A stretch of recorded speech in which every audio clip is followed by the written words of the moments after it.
Hey guys, so I've been getting this question a lot. Is the market gonna crash? Are we gonna see a huge decline in prices here in Sudbury in Canada?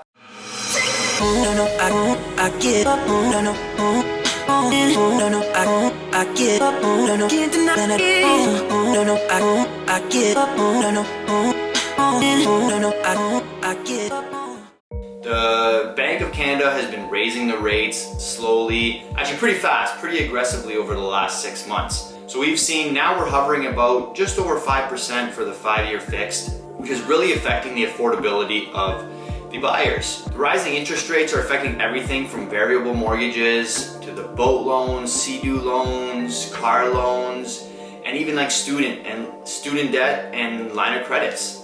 So it's really affecting a lot of things here in our economy. So what does this mean for you? In this video, I kind of want to go through why they're doing this and how it's affecting you and the prices of real estate in Sudbury and in Canada in general. So I'm going to go through is buying in the later half of the year maybe a better idea because of the rising rates. Maybe they're going to slow down. How are the prices in Sudbury going to be affected? Are they going to go up or down? Like we've already seen quite the decline, about 13% in Sudbury, but what's in store next? And all in all, I just want to start a conversation with you. If you have a different opinion, if you have a different idea, please just put it down in the comments. Let me know what you think of everything. And I just want to be open and honest, and let's just start a good conversation. So let's start here. Why are the rates actually rising? You're probably wondering, why are they doing it so fast and so aggressively? Because it's affecting so many people in Canada and Sudbury with their loans and their car payments and the housing crisis now that we're getting close to. So why is the Bank of Canada doing this? Well, if you really look at the real reason they're raising the rates is to fight inflation. And I'm sure you've been noticing it around town. The cost of your groceries, a loaf of bread is a lot more money. A couple steaks, if you're going to the grocery store, are quite expensive now. So the price of everything right now is increasing. Inflation is not actually the value of the item that's going up. So a steak is not actually worth more money. So what they actually want is the inflation rate to be around 2 to 3%. And right now we're at 40-year highs at just over 8% for inflation, which means the cost of everything is going up by 8% a year, which is crazy. At this rate, is your salary going up by that much?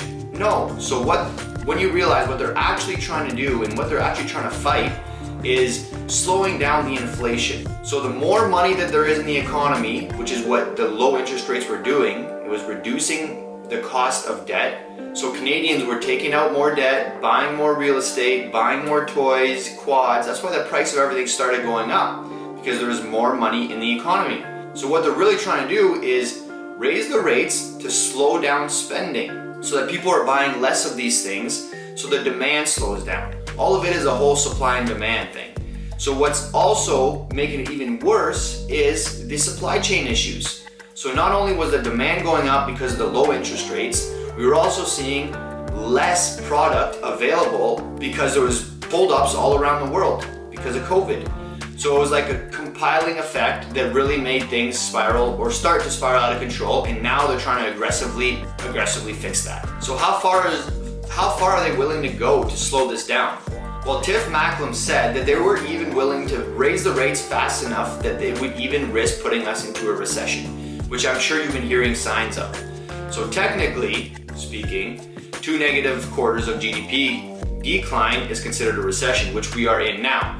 But they also don't want to tell everyone that we're in a recession, because then that is like the effect of crowd effect, where everyone believes something, so then it gets even worse. So if everyone's talking about it, the news outlets are putting it out there, then things can get even worse. People will just stop spending completely because they're afraid of what's to come. They're just going to want to save their dollars. So they're trying to balance a fine line by raising rates to slow things down, but also keeping the confidence of the buyers and the people out there safe, so that we are comfortable. We can still spend for what things that we need.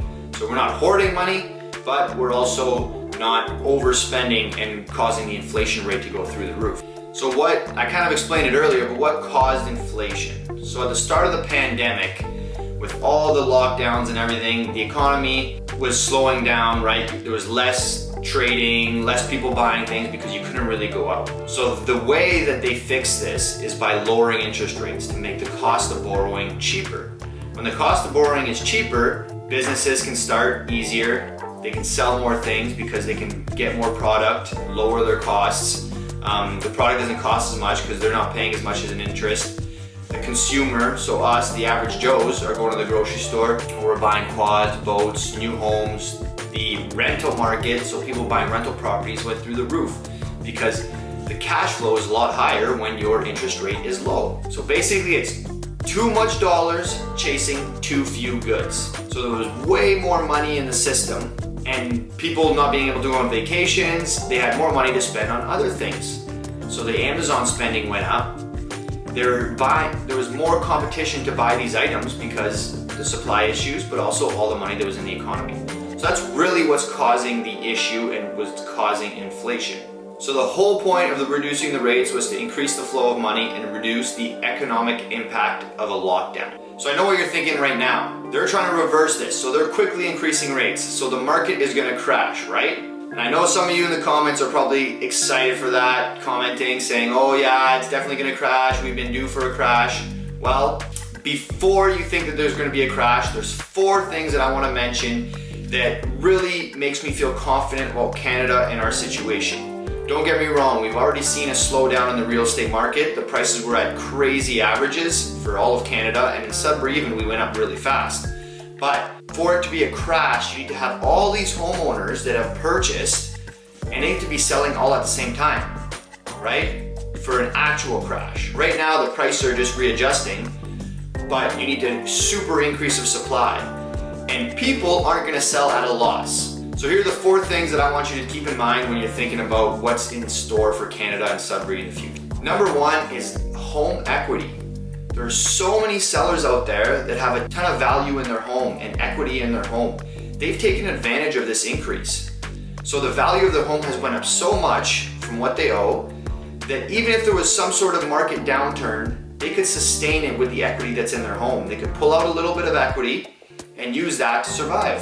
And that goes into the supply issue. If the market's dropping and most Canadian owners can sustain 10, 15, 20% drop, because we've went up 30% in the last couple of years, so they can sustain a big drop and still afford their homes and not have to sell, right? So when you get a crash, it's a bunch of people that don't really want to sell, but they have to because of certain situations. So these Canadians don't really have to sell because they have a lot of equity in their homes. So if the market drops 15%, 10%, which it has here in Sudbury, most owners can still sustain that. Number 2, unemployment rate is super low right now. So we're at a 4.9% unemployment rate, which is extremely low. Most recessions, the unemployment rate goes way high because people are laying off employees because they want to cut down their costs. We're not in a situation like that right now. So most people have jobs. They can keep paying for their homes, whatever they bought, their loans, their cars. So they're in a good position. If you have a job, you're in a position to pay back your loans and your debt. So reason number 3, the mortgage stress test. So the banks have been implementing this for the last 4 or 5 years in anticipation of the rates increasing.